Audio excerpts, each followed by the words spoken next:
अब बात करते हैं जो हम आपको एक बड़ी खबर भर्तियों के मामले में देना चाहते हैं। देखिए, सबसे पहले तो आज एक सत्याग्रह यात्रा के तहत जो हमीरपुर कर्मचारी चयन आयोग को जो भंग किया गया था, उसके बाद जो भर्तियां फंस गई, उन फंसी हुई भर्तियों को लेकर आज कुछ जो स्टूडेंट हैं ये आए थे। स्टूडेंट क्या, ये शिक्षित बेरोजगार हैं बेसिकली, जो पढ़कर पेपर देकर परीक्षा पास कर नौकरी लगना चाहते हैं। लेकिन हमीरपुर कर्मचारी चयन आयोग में जो धांधली चली हुई थी पेपर लीक के साथ, जो ओएमआर शीट की टेम्परिंग तक, उस धांधली के कारण सरकार को वो भंग करना पड़ा। और भंग करने के बाद देखिए, आपको अगर इसकी जो स्क्रूटनी एक तरह से इसकी अगर वो याद हो आपको डेट्स इसकी, तो उस डेट्स के मुताबिक जो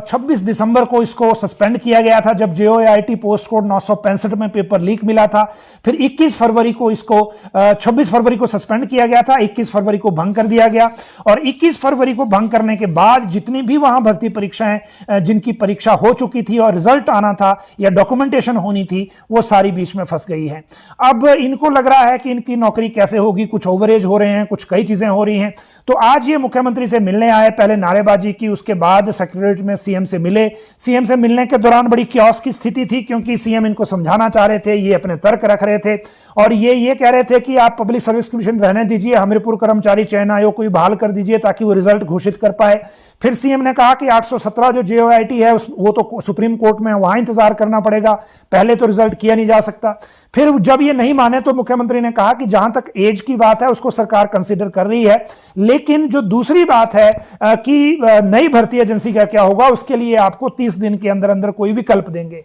और ये 30 दिन का विकल्प वही है जो ये एक आईएएस की कमेटी बनाई जा रही है भर्ती एजेंसी को लेकर, उसका हमें इंतजार करना है। लेकिन इन सारी चीजों के साथ एक जो बड़ी महत्वपूर्ण बात है वो ये है कि इस सारे एपिसोड के अलग हमीरपुर कर्मचारी चयन आयोग भंग होने के बाद राज्य सरकार की कैबिनेट ने या सरकार ने क्लास 3 की भर्तियां जिस पब्लिक सर्विस कमीशन को देने की बात कही है, उस पब्लिक सर्विस कमीशन ने सरकार से आए रेफरेंस का रिटर्न रिप्लाई सरकार को वापस भेज दिया है। इस रिटर्न रिप्लाई तक जो हमारा एक्सेस गया है उसके अनुसार इसमें यह कहा गया है कि हम क्लास 3 की भर्तियां जैसे सरकार ने चाहा है इनको करने के लिए तैयार हैं, लेकिन हमें इसके लिए अपने रिसोर्सेज इंप्रूव करने होंगे और कुछ एक्स्ट्रा रिसोर्सेज राज्य सरकार से चाहिए होंगे, जिसके लिए हम अलग से एक जो ज्ञापन है वो राज्य सरकार को भेजेंगे, ये कहा गया है। दूसरा इन्होंने कहा है कि public service commission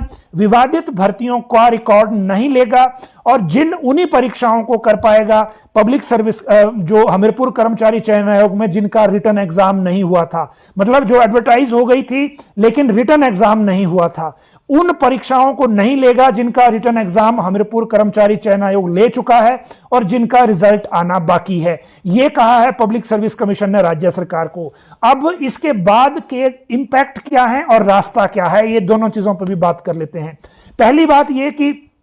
public service commission ने ऐसा क्यों स्टांस लिया है, उसकी वजह यह है कि जो राज्य सरकार की ओर से एक ऑर्डर रेफरेंस के तौर पे गया है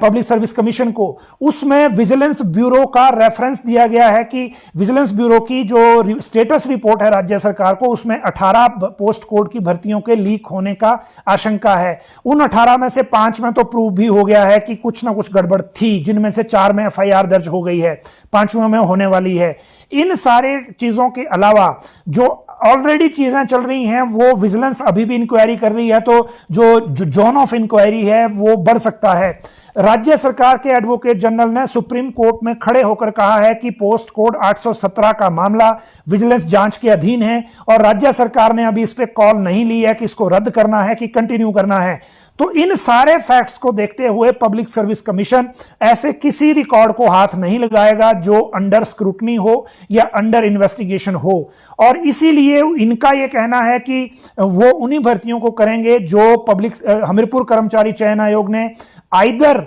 एडवर्टाइज कर दी हो लेकिन पेपर नहीं लिया हो, ताकि पेपर पब्लिक सर्विस कमीशन ही ले। बाकी भर्तियों को लेकर जिनमें नई परीक्षा होनी है उसको लेकर पब्लिक सर्विस कमीशन रेडी है, लेकिन जो जांच के दायरे में आई हैं, विजिलेंस ब्यूरो के जांच के दायरे में आई हैं, उनको पब्लिक सर्विस कमीशन लेने को रेडी नहीं है और लीगल पोजीशन के अनुसार भी पब्लिक सर्विस कमीशन नहीं ले सकता। वजह इसकी यह है कि कल को मान लीजिए कोई एक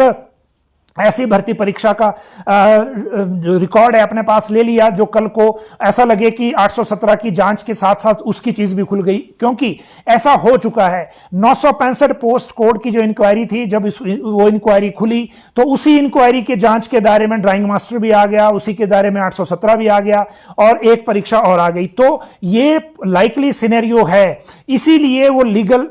जो एक पोजीशन है वो उस तरह की है। अब दूसरी बात, इसमें सबसे बड़ा सवाल यह है कि अब अगला रास्ता क्या है इसके रिजल्ट डिक्लेयर होने का। तो वो रास्ता तब निकलेगा जब राज्य सरकार पहले यह फैसला ले ले कि जो भर्तियां अंडर स्क्रूटनी हैं विजिलेंस के, उन भर्तियों का रिजल्ट घोषित करना है या नहीं करना है। क्योंकि चार्जशीट दायर होगी कोर्ट में, चार्जशीट दायर करने के बाद ही विजिलेंस ब्यूरो जो है वो राज्य सरकार को बता पाएगा। अभी की अगर मैं लीगल पोजीशन और जो प्रोसिक्यूशन का सिस्टम है उसके हिसाब से आपको बताऊं, तो जब एक बार विजिलेंस एफआईआर दर्ज कर देती है, तो जब तक उस एफआईआर की जो चार्जशीट है वो कोर्ट में दायर नहीं हो जाती, तब तक कोर्ट में चार्जशीट दायर करने से पहले राज्य सरकार को कोई अपडेट नहीं दी जा सकती, फाइनल अपडेट नहीं दी जा सकती कि आप इस परीक्षा को रिजल्ट घोषित करिए या नहीं करिए। कोर्ट में चार्जशीट दायर करना विजिलेंस ब्यूरो का जिम्मेदारी है पहले, और उसमें सरकार को किसी चीज की लीकेज करना वो एक तरह से लीगल पोजीशन के अनुसार ठीक नहीं माना जाता।